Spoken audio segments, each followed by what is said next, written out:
Good afternoon, people. It's been a minute since we've embarked on a live stream, which is quite unfortunate. I want to talk about a couple things real quick. I'm trying to catch a movie here in Anchorage. Movie theater is still open. Amazing, beautiful, brilliant. Just finished the interview, which I found quite intriguing. You'll be seeing clips of it on my other channel. Again, if you check the description for links, Raymond Isaiah clips, you'll find information available there. A couple things, people. A couple things I want to share with you. So in regards to my absence for the last about 2 weeks, 2 weeks or so, the irony is quite apparent, at least from my part. I was checked into a mental health facility here in Anchorage, and interesting stuff going on. I wasn't going to talk about it, and then I was going to talk about it, and then I was going to title it something fancy, and I was going to throw a little clickbait in there, and I was like, you know what? No, let's have a sobering conversation real quick. It's not something you can rush into or rush over, but it's something I wanted to address from a place of documentation, because that's what the channel is about, documenting. I'm not here to preach to you. I'm not here to tell you about yourself. I'm not here to give you the answers. I'm here to ask questions. And then along my journey, I document as best I can. Shout out to a member I do not recognize. When did you become a member? It was good. Much love. A couple things about mental health. So, yeah, I was checked into a mental health facility here in Anchorage. And I must admit, I was wrong about anxiety. Appreciate you misunderstood. Appreciate you. Yeah, I was wrong about anxiety. Completely. And honestly, that's not fair to me. Not completely, but in the majority of a lot of my takes and majority of a lot of my thought processes, I had a view of anxiety that was incomplete. It was incomplete. So a lot of you guys know I went on leave to Texas, to Florida, to various other locations before I came back to Alaska, because I did not know next time I'd be able to take leave, and to this day I don't know when I'll be able to take leave. Again, I know where I'm going after I leave Alaska in the next month or so, but that's a whole separate video. So yeah, coming soon. But in regards to anxiety, so yeah, about a week out from coming back to Alaska, there was an experience in my stomach that was something foreign, that the only thing I can compare it to, and a lot of you might relate to it. Let's say you're a child and your parents tell you at 9 a.m. tonight, I'm going to give you a spanking for doing this, and this. And the rest of the day, you have to think about that spanking that's happening at 5 p.m., but it's still 9 a.m. So for the rest of your day, all you can think about and worry about and just analyze and overcomplicate. And at 5 p.m., there's going to be a spanking. And you have a little bit of hope because they might forget, you know, they might just, 5 p.m. comes, it might just be a conversation. It might just be a, don't do that no more. But you don't know. All you have is this overwhelming feeling of what's going to happen at 5 p.m. Well, that's the closest I can relate. That's how I felt in regards to anxiety. Coming back to Alaska, I just felt this overwhelming feeling of what is going to happen. Because this is no issues, that there's nothing illegal, nothing immoral, nothing unethical. I wasn't coming back to punishment or anything. I was just coming back to Alaska. My leave was up. I was done. And so after leave, you go back to work. It's just what happens normally. So in my case, I'm just coming back to a situation I'm not happy about. I'm leaving Florida. I'm leaving this amazing weather. 12th floor overlooking the ocean. Just everything was just perfect. DoorDash, just food as far as I could see. And I'm coming back to 20 hours of darkness, negative temperatures, and I was like, a job I don't know how to do, but I'm just kind of treading water in. I'm just struggling along, trying to figure it out every day. And that's all I could think about. Even while I was on leave, I was getting text messages and emails and just work related stuff that, I was like, I was struggling. And you look at my face and you look at my videos and you look at, I'm sitting there acting like everything's fine. If you looked at me, you probably couldn't tell that I was struggling on the inside. It gave me a whole new perspective of anxiety.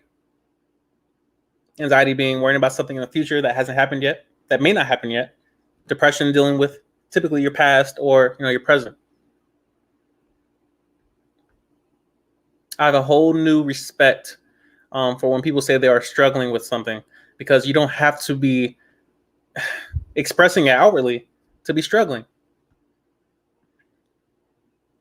And part of me did not want to admit, being a YouTuber, being that person that talks to the masses, who tries to help other people. I didn't want to be that person that admits weakness, that admits that I, Isaiah, the guy with all the quotes and all these tweets and just all this knowledge and wisdom, I'm struggling myself. It's a very humbling process that you have to go through, admitting that I need help.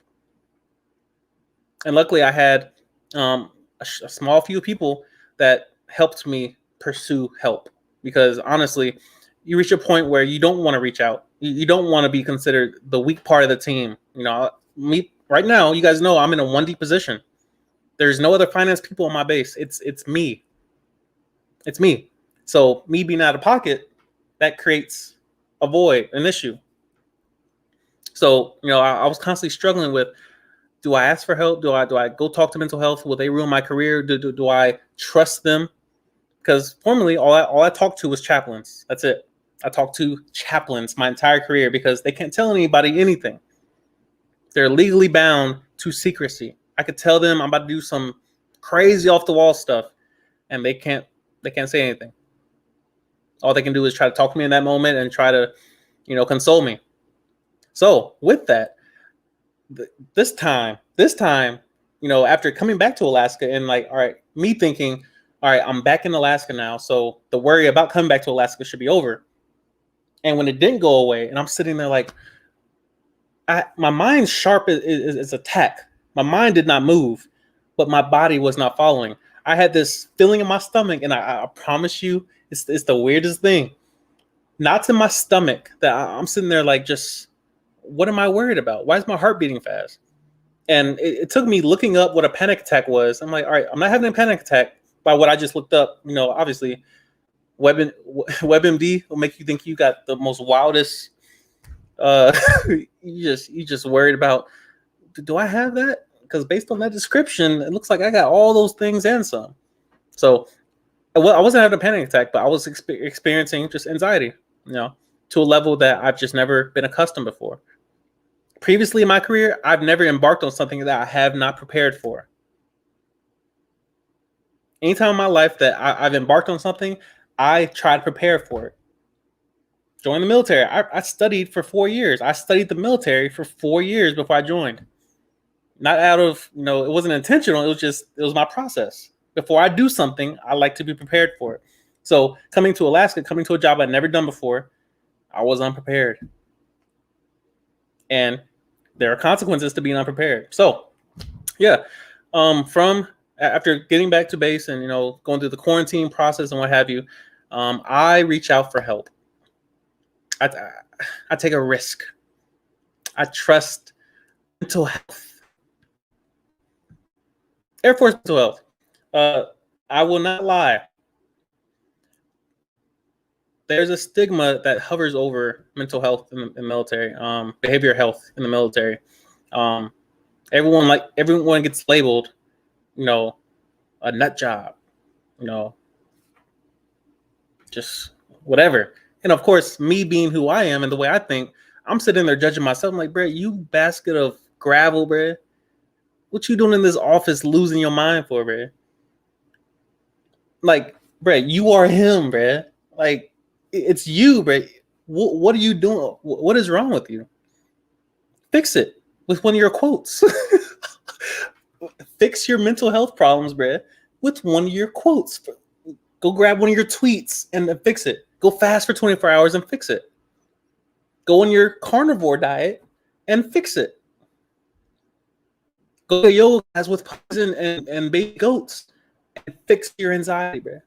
Go for a walk. Go sit in the cold, chilled air and let it, shock your body, and then the endorphins start flowing, and then the serotonin rises, and your dopamine rises. You got all these chemicals, and go take your B vitamins, make sure your vitamin D is on 10, and then just take your multivitamins as well, get some caffeine, get more coffee.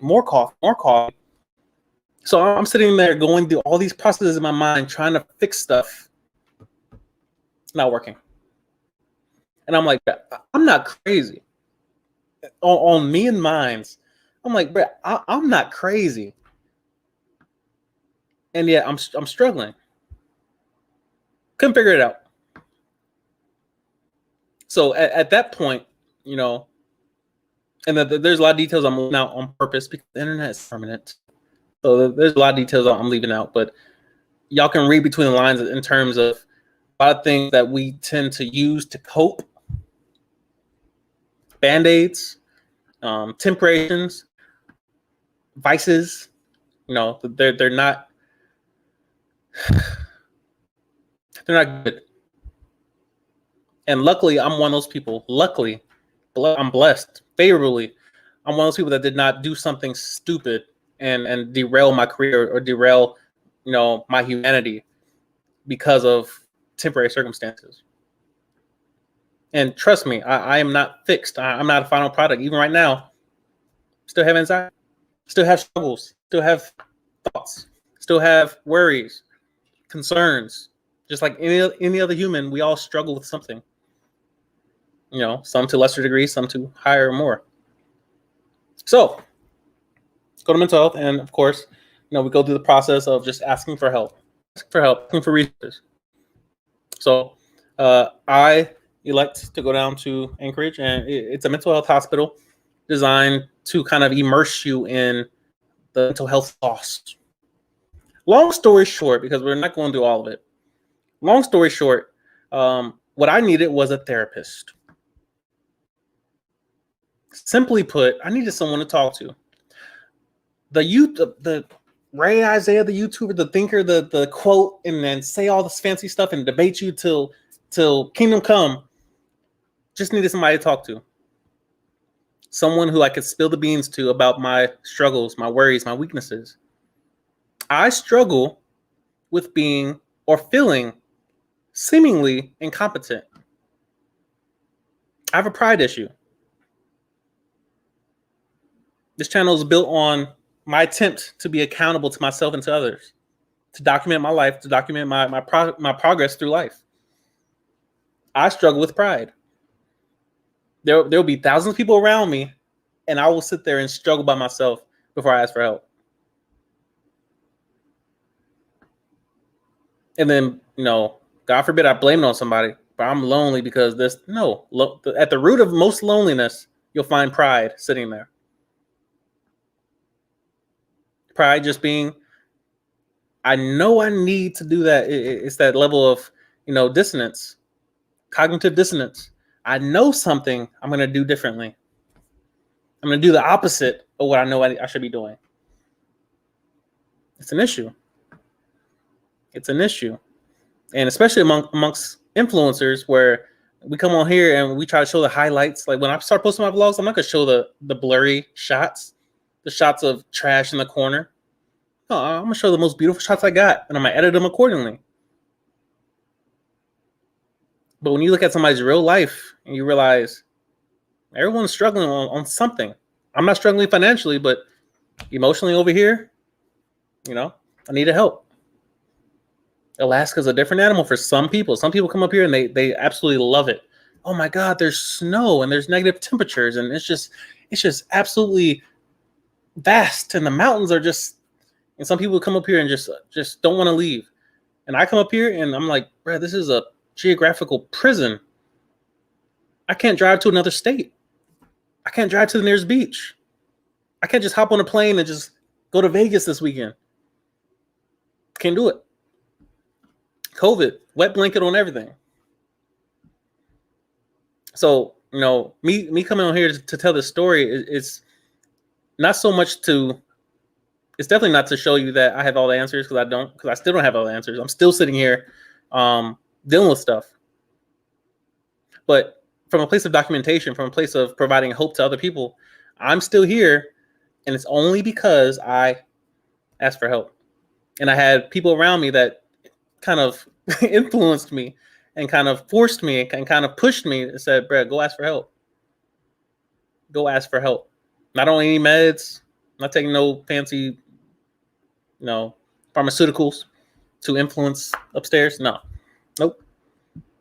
Got my diet in check, working out every day, slowing down, lowering expectations that I set on myself. Why is it that I have to set the highest expectations when no one else around me, including my leadership, have set those expectations? No one around me has told me you need to master this job. Fix everything that's wrong with it. You need to learn to love Alaska. No one's put that pressure on me but myself. I have set the expectations on myself to be shredded and to have this amazing hard body and just I set the expectations on myself to do that. Nobody else has. I put the expectation on myself to have a Ferrari, 458 Italia, a condo in Tokyo, Indonesia, Singapore. It's my own pressure. And you start looking at the trail, and like, at the center of a lot of my problems, it's me. No one else. It's not my leadership. It's not my job. It's not the state of Alaska. No. In most cases, if you honest with yourself, you will find yourself at the root of a lot of your own problems. And something I had to address. I'm like, Brett, I can't live with this pride. If I'm lonely, I'm lonely. But if there's people around me, and I'm not willing to engage with them because of whatever reason, it's pride. Simple as that. If I'm struggling with anxiety, ask for help. I didn't ask for meds. I asked for help. Mentorship. So, yeah, spent 2 weeks in the little facility thing. Well, it wasn't anything to call home about. You guys probably noticed the lack of posting and whatnot. I had my phone. Some of you probably got a message or whatnot. I mean, I was still on YouTube, still listening to music, still reading audiobooks. Like nothing really changed outside of where I was living at. So that was interesting. My opinion on all of that, I won't get into all that. I'm not here to dissuade or to try to push anybody away from anything in regards to mental health, because that's not my field, not professional. I was a customer. A lot of things that I liked, a lot of things I didn't like. It's all subjective, more or less. I'm not here for all of that. You feel me? But yeah, I'm here, definitely here to encourage, and I'm definitely here to apologize for um, just a lot of topics that I've approached in the past has been from a place of theory, and of course I try to document as best I can on here, where if I've experienced it, and then I pair that with a book that's different. I like how Michael just referenced Jordan Peterson. He went through rehab. He went through going through a mental health program, because the place I went to handles rehab, handles mental health. I'm sure it's not the same place. I'm sure he didn't come all the way to Anchorage. Of course, I think he lives in Canada or Atlanta, one of those. I don't know. But yeah, even someone as smart and well read as Jordan Peterson had to go ask for help, and he came back, and people welcomed him back, and he goes on helping people and writing another book. You're not stupid. You're not an idiot because you have mental health problems.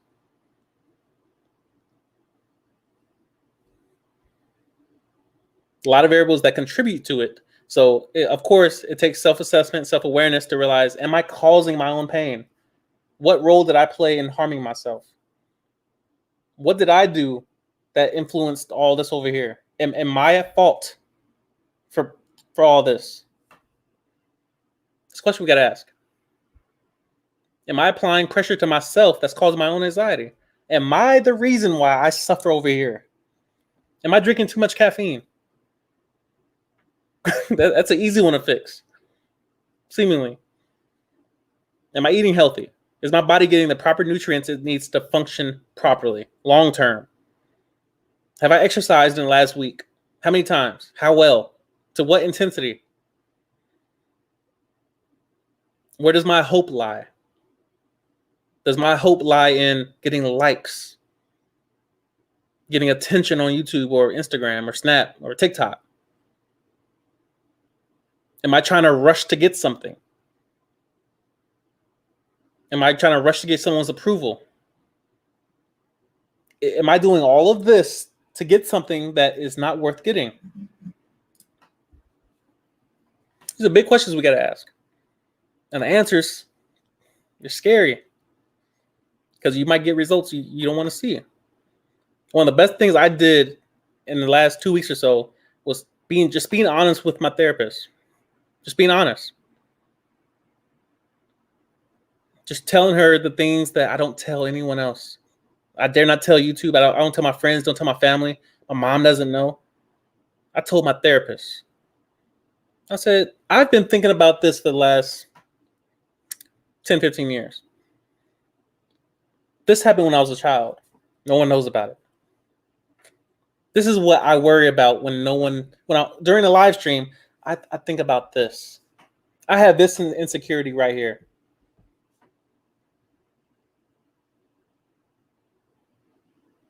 The mind, sometimes we live within our own prison. Our own mind holds us hostage. It's crazy. But of course, the process of getting out is letting someone in. The problem with putting emotional walls up is that sometimes the walls keep you out, but also keeps you in. It's a prison.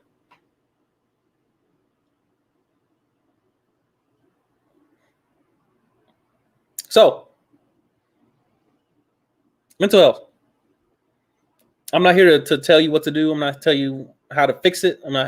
Who knows how to fix mental health, how to make someone happy.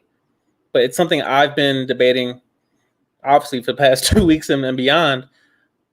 Am I happy in the military? Is the military at fault for why I'm unhappy? Have I ever been happy in the military? Why are other people able to laugh and joke and snark and have a good time and turn up? And then I spend my time worrying about emails and did this go through, and are they going to reject that over there? Who knows? It's questions. Should I get out the military? Will that make me happy? Well, I start smiling immediately because I'm out the military now, and then now I can focus on something else. A lot of these questions don't have answers. They just lead to more questions. what should I do over here that leads to this, and then what did I do over here that caused this, and then this pain is a result of that decision. That decision was the right decision in that moment, but when I think long term, it was the wrong decision over here. All these correlations, but we're all trying to find the causation.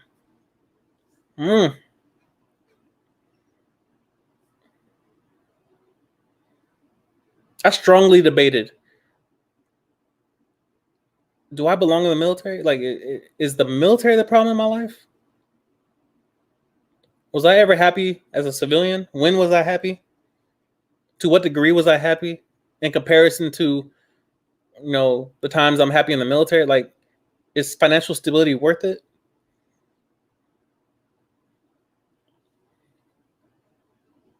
I didn't learn much in the last 2 weeks outside of I need a therapist. a lot of these questions, they still don't have answers. I'm still kind of searching. One thing I still have, and one thing I had even throughout the whole ordeal, is hope. Hope. It's the one thing that kept me going, is the fact that you never stand in the same river twice. Water moves. It keeps going. Tomorrow, it's inevitable for someone.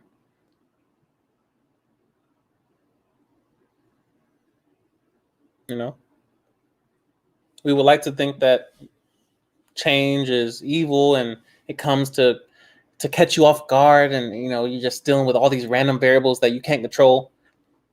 Well, change itself will change. The abstract world of the unknown. One thing that kept me going is just realizing, bruh, tomorrow could be better, could be worse, but there's a chance that could be better.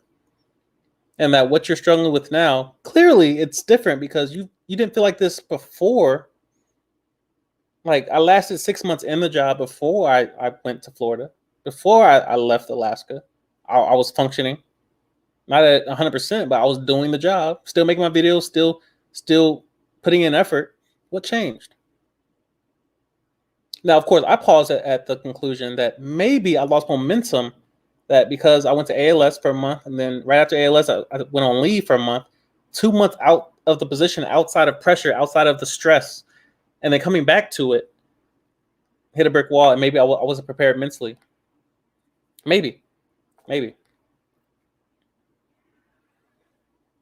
But still, I wasn't prepared when I left DC to come here. So, yeah, all these different variables that I'm tracking mentally, and of course, it can get overwhelming. But one thing that helped me, and maybe it might be of some use to you, one thing that helped me overcome the anxiety to where it just kind of dissipated completely, and I was able to just be calm and just be in the moment, focused, was controlling my mind actively.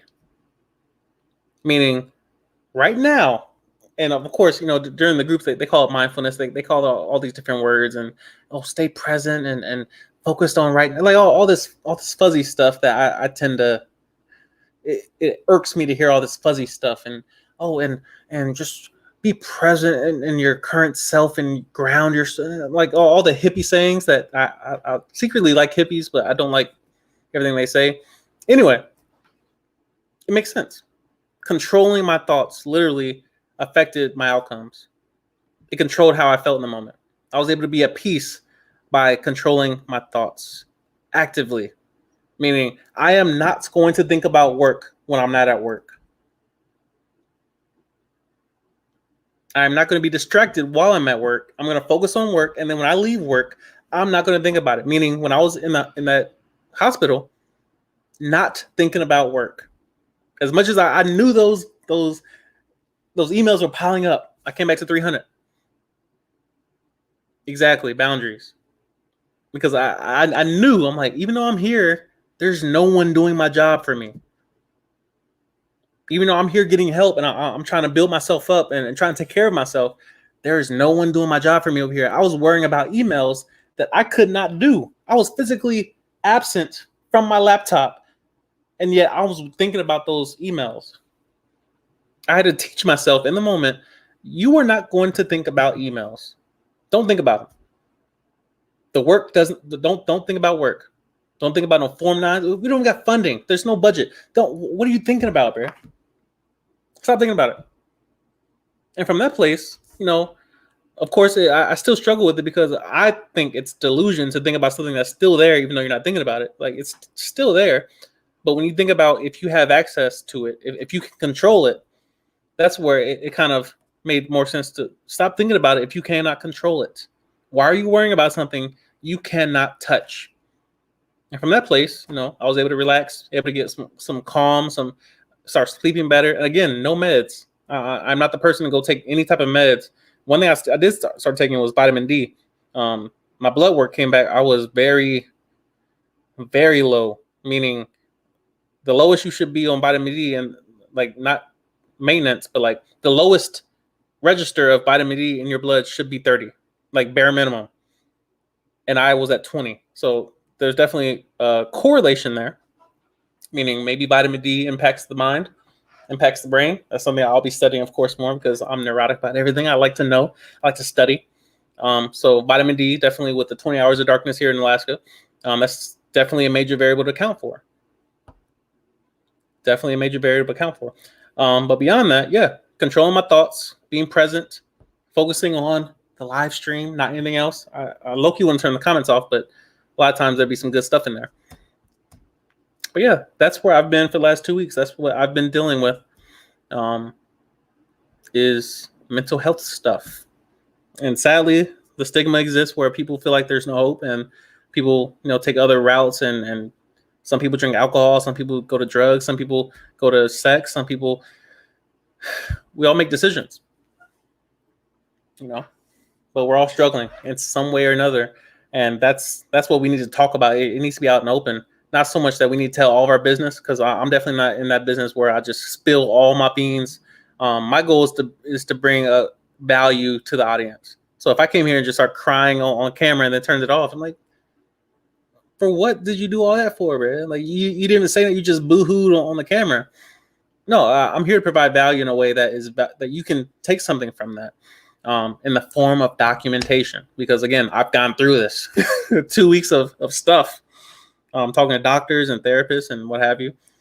It's eye-opening. It's sobering, to realize that, yes, I'm human. I'm human. Your favorite YouTuber, the person that has hundreds and hundreds of millions or thousands of followers, your favorite Instagram star, favorite Snapchatter, favorite TikTok star, they're human and they have struggles. By no means am I up there with them. Like, I'm just a person that talks to a camera.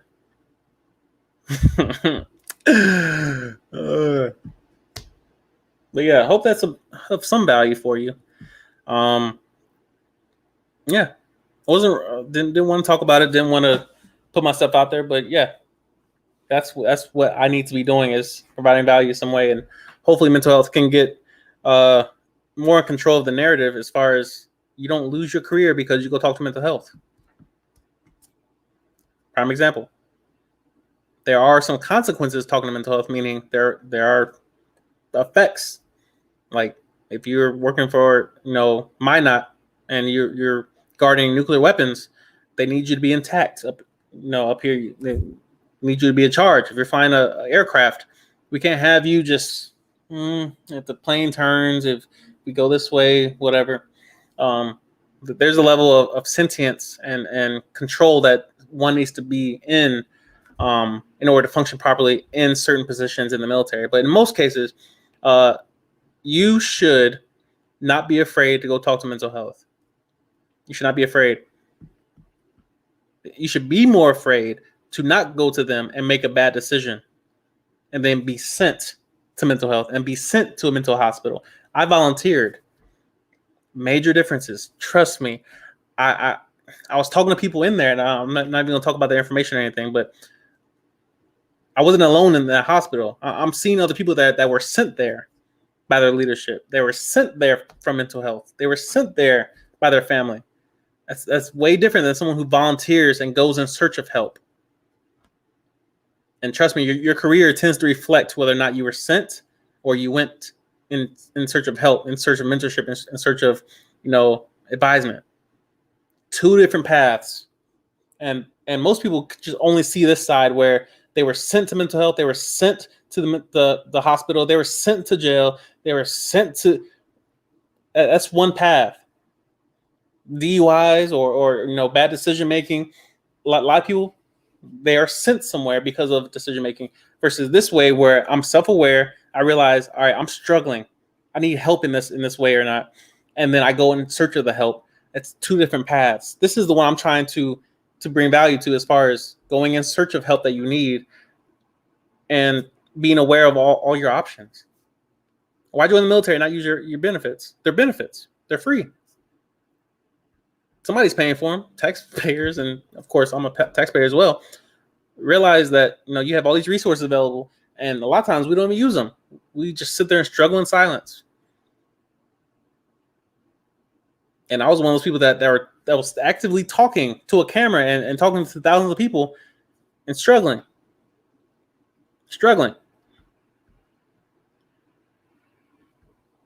And a lot of people will suffer because they see other people suffer in silence, and they think, well, that's just what you do. You show up to work and you just suffer in the name of the job, in the name of the military, and just in the name of a check. Just suffer. You have options.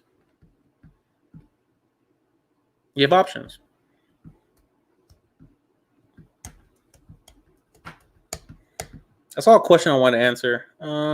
Taylor Page asks, do you find medication helps? I don't take any medication. Zero pharmaceuticals, zero meds, zero antidepressants, zero anxiety meds. I take vitamin D and multivitamin. Tops. That's it. The body heals itself. And again, I'm not saying that I'm in a finished state. I'm still improving. I'm still bettering myself. I'm still going in pursuit of betterment, going to the gym, going for walks, deep breathing, going to yoga, being present, practicing meditation, talking to a therapist, investing in therapy sessions where you actually talk. You talk about your insecurities, you talk about your vulnerabilities, you talk about your weaknesses, the areas that you don't tell everyone else.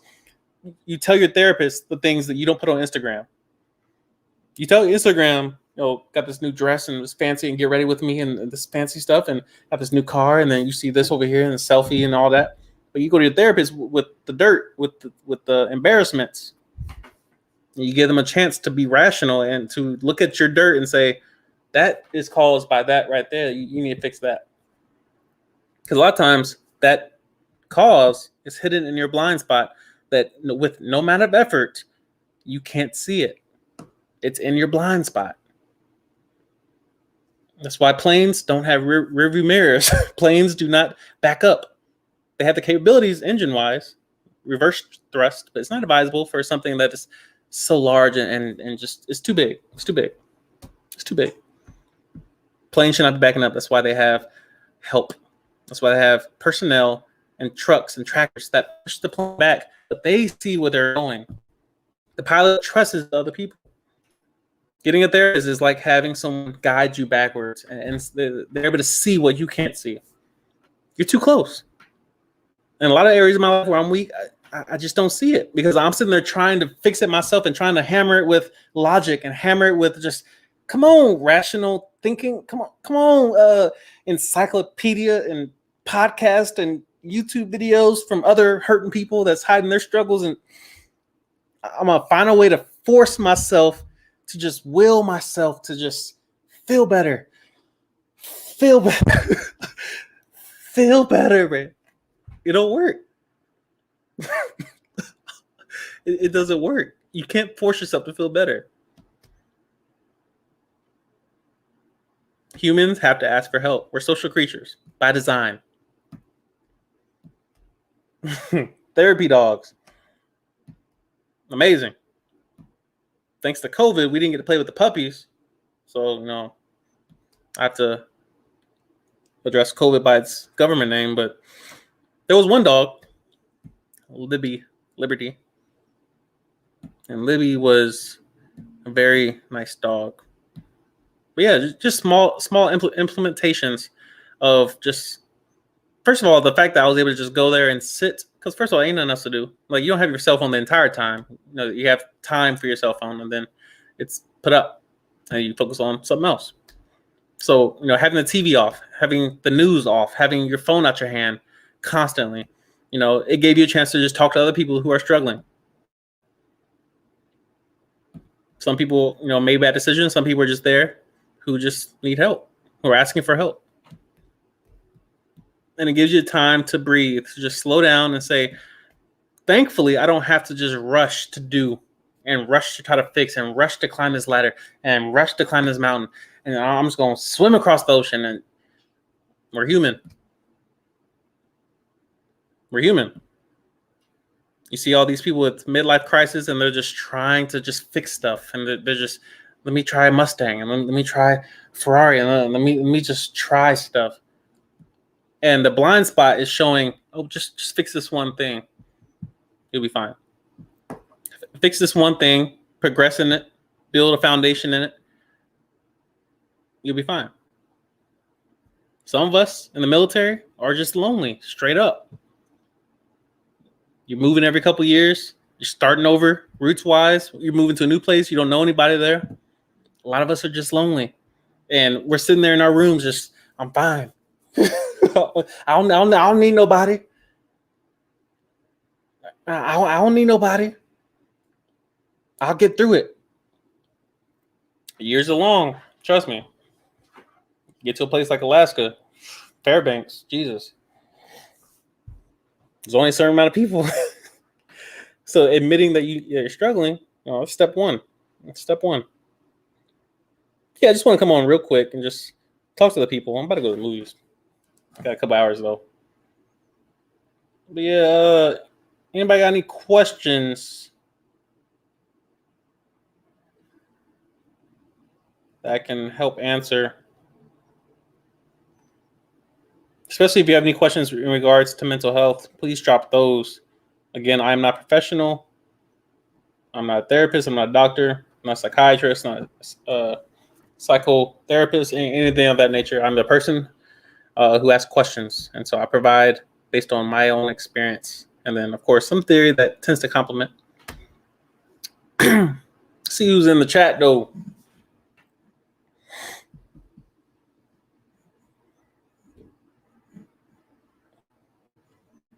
Life up going to England must be nice. Must be nice. I'll scroll up a little bit so in there. Jasmine says this is therapy. I feel you. Meditation inspire. Michael Wissett.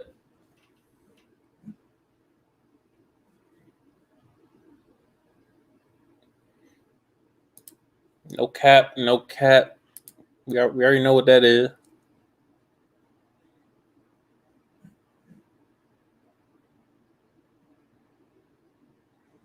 This is an interesting topic, albeit controversial. Let's put it up. What do you think of promoting obesity? Been seeing this topic a lot. So in most cases, I believe in minding my business. Because that's how you meet your maker, is by chasing the dark thing that just ran in the woods and asking it where it's going. It's bad to do that. Well, yeah, obesity. My thought process is this: always consider the source of someone giving you advice. Do you want their life results? That's my rule of thumb. It's not a deal breaker in the sense that just because they don't have the life results to match their words, that you can't take their word, because they could be right. 2 + 2 = 4, no matter who's saying it. Homeless person, still true. It's still factual. CEO, 2 + 2 is still 4. So it doesn't need to be someone who's a master expert at math, a mathematician, a math professor that tells you, somebody who's part of Mensa came and told you 2 + 2 is 4, and all of a sudden you're just, wow, oh my God, a revelation. But always at least check the background, you know, consider the source of who's giving you information. If somebody is telling you that it's good to be overweight, interesting, and then go verify it. Go look. I'm not telling you what the proper weight is. I don't know. Isaiah does not know the answer to that question as far as is it right or wrong to be obese. Who am I to have an opinion on that? But life results, consequences tend to regret tends to teach better than wisdom. It's the ultimate teacher. Regret will teach you everything you need to know, because when you try to run from something, can you run? It's not up to me. But if you're trying to run away from that rabid dog or Komodo dragon or snake chasing you, and you can't run, you can just walk very painfully. That's none of my business. None of my business. That's your body. Do what you want. Do what you want.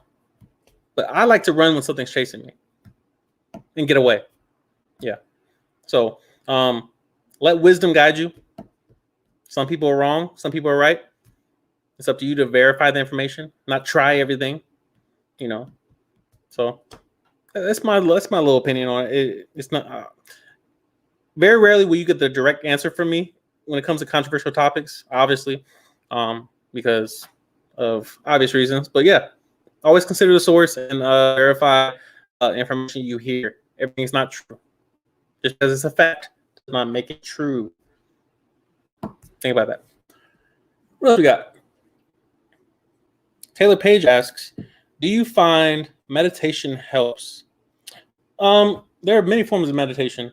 The one I'm going to talk about real quick, it's like a pseudo meditation form. For me, it's kind of metaphorical. I'm going to stop trying to describe it and just tell you what I do. So when I meditate, it's a form of ignoring all input and giving no output. I mean, I'm not talking, I'm not teaching, I'm not trying to help anyone else. I'm just there. I'm just sitting. And then I remove all inputs as well. Meaning you sit in silence.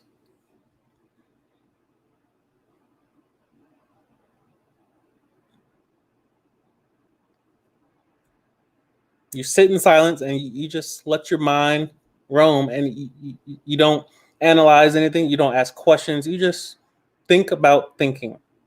You just sit there and it's quiet. Trust me, silence is a luxury that a lot of people can't afford. Sitting in silence and just... That's why I love hotels. A quality hotel like this one I found in Anchorage. Beautiful hotel. Big king size bed, and I just listen to the air conditioning. Sometimes the TV be off, and so many tweets. Like whenever you see me tweet like 4 or 5 times in a row, it's because I'm probably just laying on the bed with the TV off, listening to air conditioning, and thoughts are flowing. I just document them. Never punish a soldier before they are loyal. You punish them too soon, they rebel. You wait till they're loyal, they know you care. Just thoughts start flowing when you just have a chance to sit and listen to nothing. Meditation is highly valuable, mainly because it doesn't take any effort. You almost have to stop doing what you're doing to be able to meditate. And you unlock parts of the mind that you just didn't know were there because you're so busy trying to force stuff and just physical your way, and just I'm gonna lift something and I'm gonna push my way into peace. I'm gonna fight my way into this peaceful place. Sometimes subtraction is the answer. Sometimes doing nothing, doing less, saying no is why you're stressed. Because you're afraid to confront someone or say no to something, or be, somebody thinks you're, whatever. Sometimes just saying no, thank you, pass this time is the answer. So yeah, meditation is highly valuable. Many different methods of doing it. TCM, there's so much on that. I'm trying to go back and see if there's any good questions in there. Talked about meditation.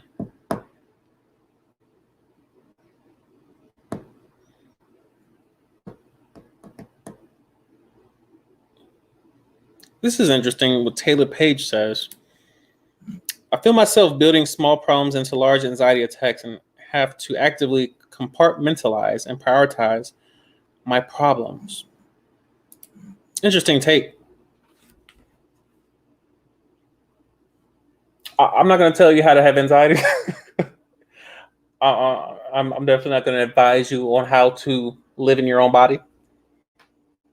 You're exactly right. As far as getting back control of your mind, not letting your mind run away from it. And again, I'm not here to teach you anything. This is me documenting. This is just giving my thoughts, my impressions, my opinions, my non-clinical opinions. Yeah, but yeah. Sometimes the mind just likes to run, and it's so powerful. A lot of people don't realize the power of the mind. Mind you, the brain as well is present.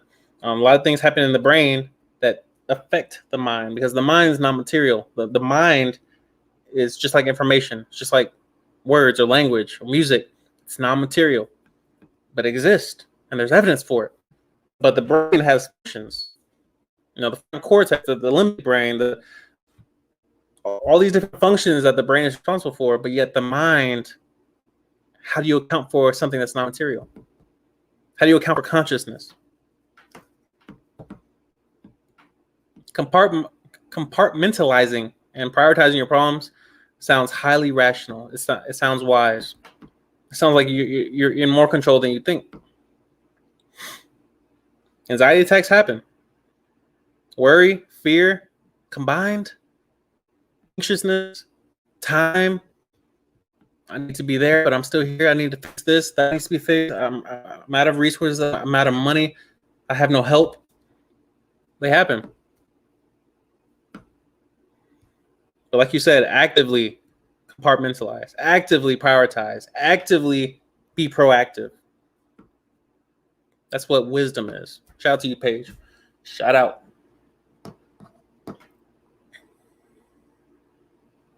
What else we got?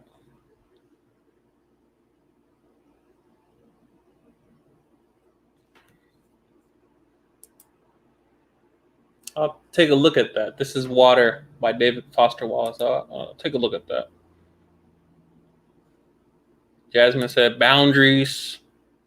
That's the beginning of restructuring your life properly and setting up proper boundaries. Shout out to Thomas. Graduate basic training. I see you. I'm going to start one, a Discord. Shout out to Secure Dragon. Yeah, that's in the works. I'm not sure what I'm going to do with it, but I'll figure something out. What else we got? Much love to Lucky the Giant.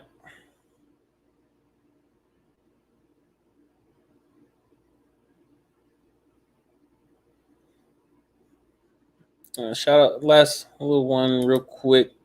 Joe Munar, graduate basic training. I see you.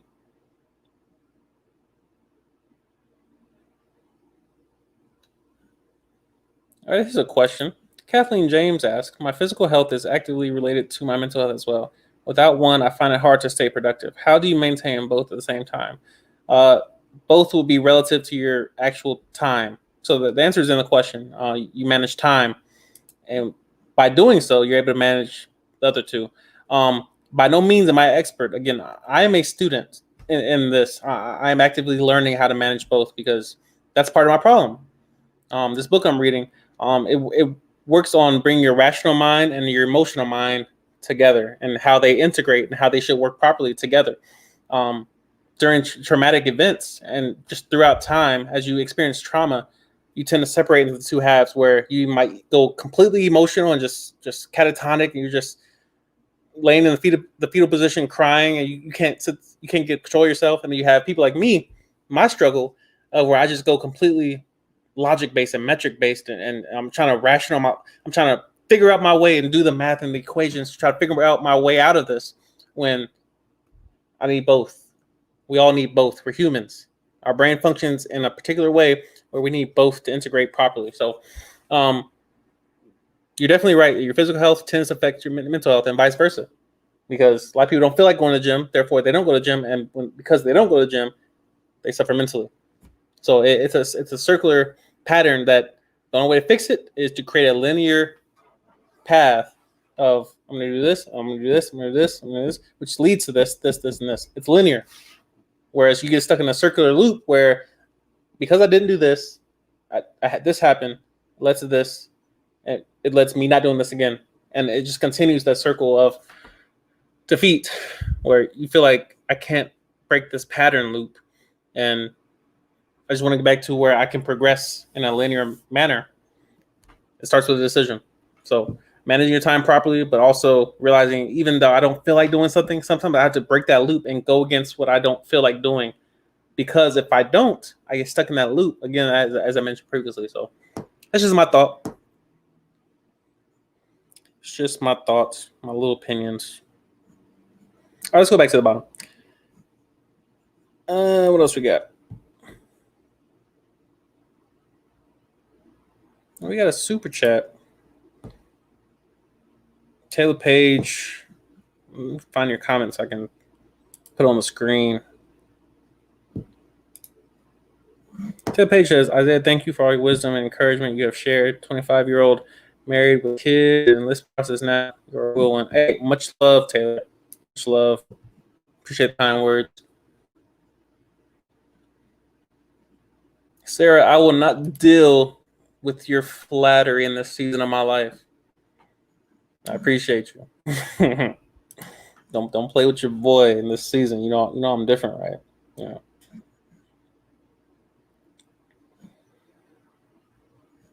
Before I go to Jasmine's question, which has me intrigued highly, make sure I didn't miss anything of quality above it. Yep, downloaded. Tim Ferriss put me on Headspace. Pretty good app as far as meditation is concerned. All right, back where we started. What else we got?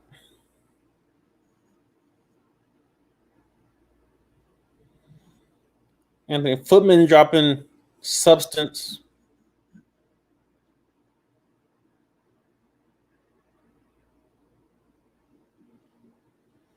What Taylor Page got to say real quick.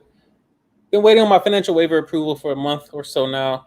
Do you find change in presidential leadership or COVID have slowed the listening process now? If anything, it's COVID. It's definitely not the president. The military functions with or without someone currently in the seat. The military is a well-oiled machine that it runs. It has to. It can't stop. Even with COVID, that's all we do is slow down a bit, but our enemies don't slow down. So the military cannot just jump off the map because COVID. It's just the nature of the job. So yeah, but there will be some delays just due to a lot of the logistics and inefficiencies the military operates off of. But yeah, be patient. Be patient. Keep preparing. While you wait, you prepare.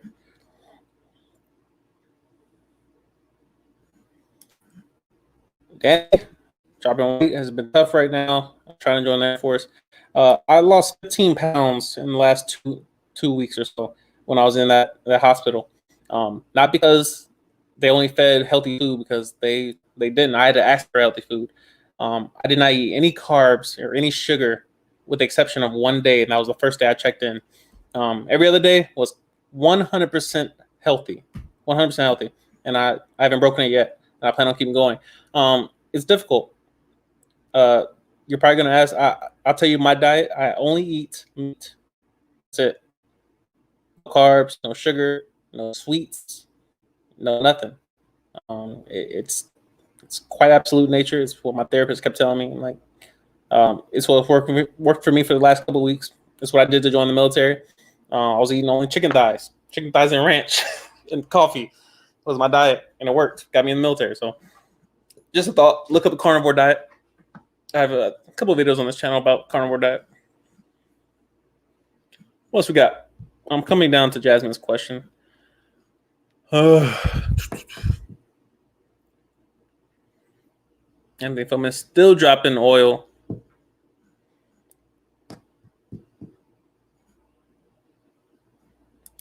Deep breathing is one thing that consistently I still do to this day. It's deep breathing. It's highly valuable.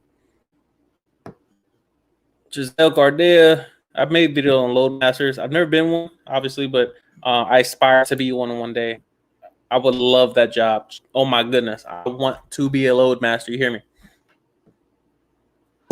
That's my ultimate goal. If I do stay in the military, is to become a load master. If you get the opportunity, take it. If you love traveling, if you love seeing the world, if you like planes flying around and stuff, be a load master. If you hate all that stuff, if you got kids at home, if you got a family, you might not leaving, every other day or random schedules or whatever. So it's not for everyone.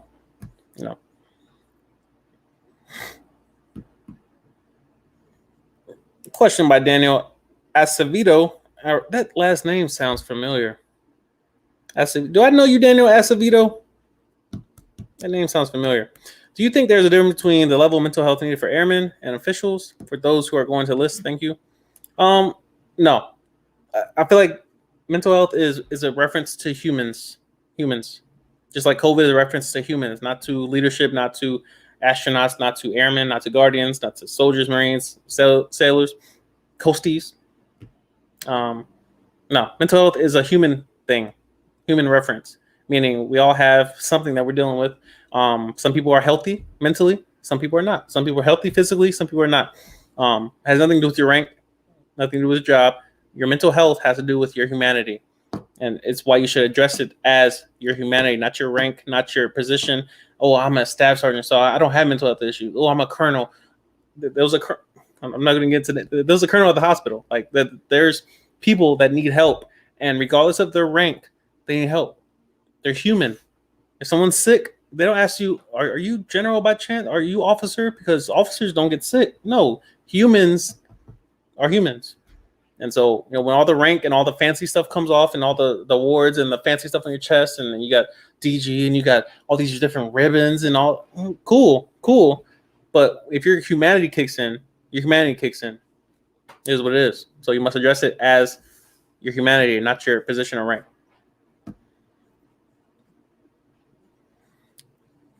What else we got?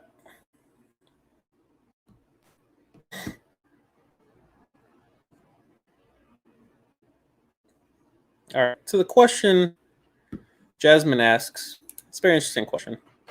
What do you value within yourself right now at this moment?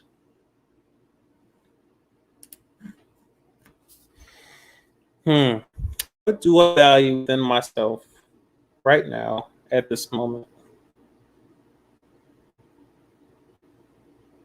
See, and this is why I pay close attention to words which influence the overall sentence. Because typically the question I will get asked is, what do you value about myself at this moment? Like that's a typical question I get asked is, what do you like about yourself? Or, what trait about yourself? What characteristic do you like about yourself? But she asked, what do you value within yourself right now? Which changes the whole dynamic of the typical answers I would get. I can't give typical answers, such as my options or wisdom or no. That's a very good question. What do I value? This is a good question. What do I value within myself right now? The answer would probably be hope.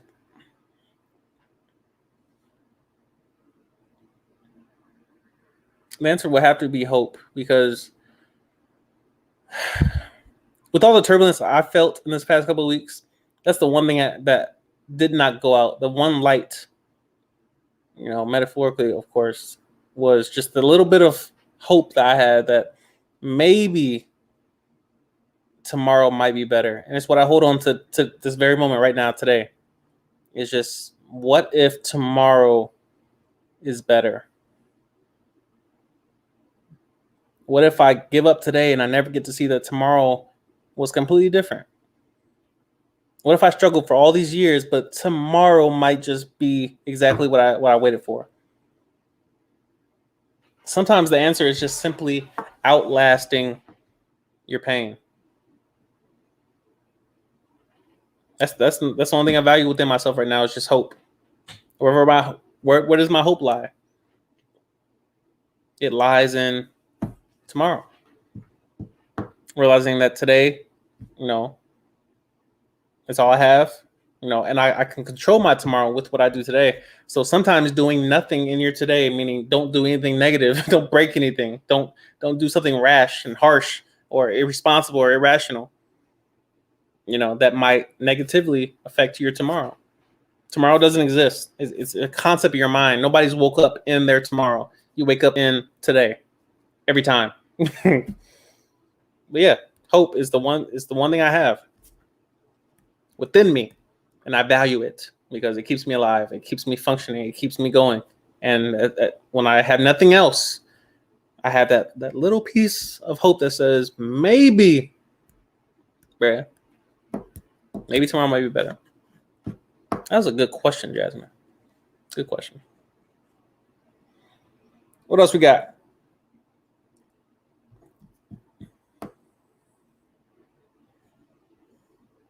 It's an interesting topic. So, I was watching someone's blog and they mentioned the Air Force downsizing. Not sure if it's true, but I was going to ask a recruiter. There was an article that my shirt posted, and it was referencing how 2020 was one of the highest years in payment in regards to people staying in the Air Force. People just did not get out in 2020, probably due to COVID. So they're extending the option to Palace Chase or Palace Front as far as going to the Guard Reserves from active duty, mainly because they're at a place where there's more people joining than people leaving. So they're trying to reach a place of homeostasis, equilibrium, if you will, where they're stabilizing the force, where the number of people coming in are probably equal to, if not a little bit less than or a little bit more than, people are leaving. But if you have nobody leaving and some people just joining, then you have too much. It's just too much. It's too much. So that's what the article that I read was referencing. It's probably what you're referring to as far as just it's not downsizing per se. It's just they're trying to make the inputs equal to the output, so you have an equal force, more or less. So that's just my little thought on it. Yeah, definitely keep doing some research on that, but don't let it influence your decision making. A lot of things you can't control. That's somebody else's problem on somebody else's desk. That problem that you're referencing as far as downsizing, homeostasis or whatever, that's on someone else's desk. It's not on yours. So it's not something that you should lose sleep over. What else we got?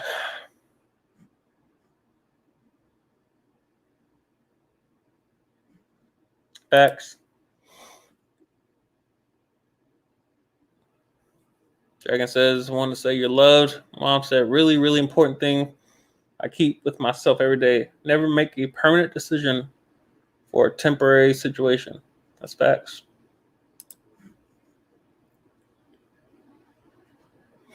Sometimes you're just feeling stressed or you're dealing with stuff. Sometimes the answer is just go take a nap and just, of course, not everyone can just leave work or leave their situation and leave kids crying or whatever. Just go take a nap. But sometimes the answer is just doing nothing. Sometimes you can't fix it. You don't got all the tools, all the resources. Sometimes you got to leave it alone. Just take your hands off of it. Sometimes peace comes from inaction.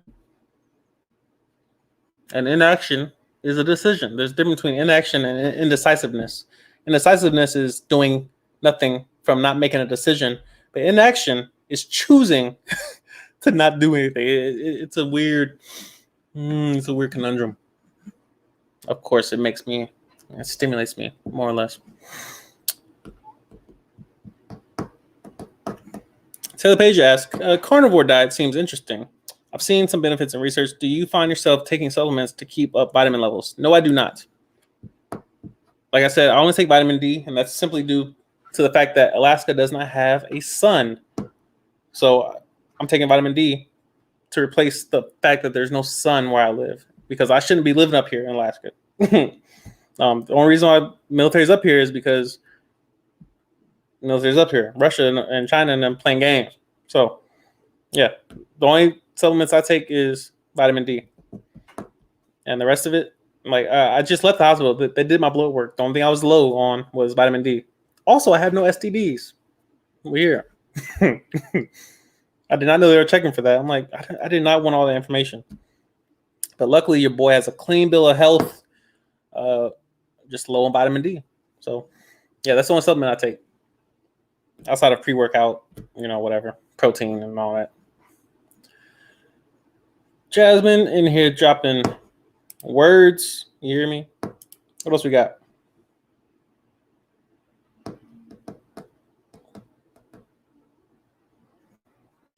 She's in here talking that smack. Listen, watch your mouth. What you talking about? I appreciate you. Listening and therefore your videos have been extremely helpful to me. I get you 100% when it comes to mental health struggle. That's facts. I appreciate you. All right, that's it. 100.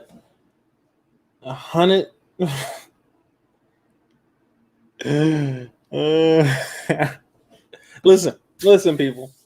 I'm different, but not. On a serious note, as I wrap this up, mental health is not a game. It's not a game. It's a topic that needs to be addressed. Not in a roundabout way where we send a mass email out that says, take care of your mental health. I'm like, why would you tell me to do that? What question you got with set? I got you. Let's see what you said.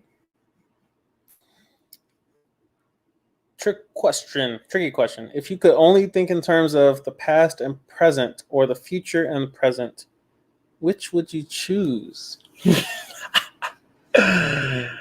That's good stuff. Let me see. You guys see my energy rises when I hear a good question. Like, it's just, I don't know. I love the question. If you could only think, in terms of the past and present or the future, God, that's a good question. You know about cheese like this, man? It's just a question, but like I promise you, like I can't control my energy. Like it just rises when I hear it. I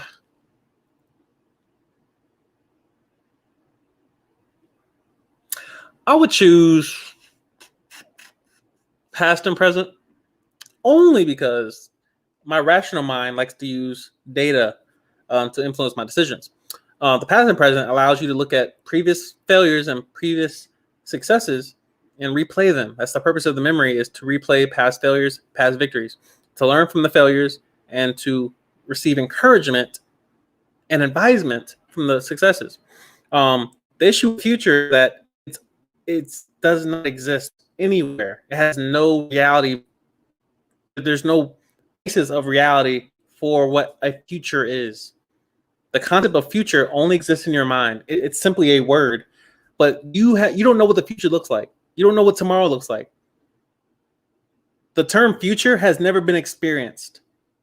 Think about that. The present, you're in present right now. You are living your present right now. Your past, you've been there before. You've seen it. You've lived it. You spoke during that time of the past, meaning tomorrow, I know what I did yesterday. I know everything I did. I know what I ate yesterday. I know who I talked to yesterday. I've done it before. Been there and I've done that before. Your future, no one has been to the future before. Outside of fiction and the various conspiracies and what have you. But yeah, the concept of the future, it only exists in your mind, meaning tomorrow when you wake up, it's going to be today. And tomorrow is tomorrow.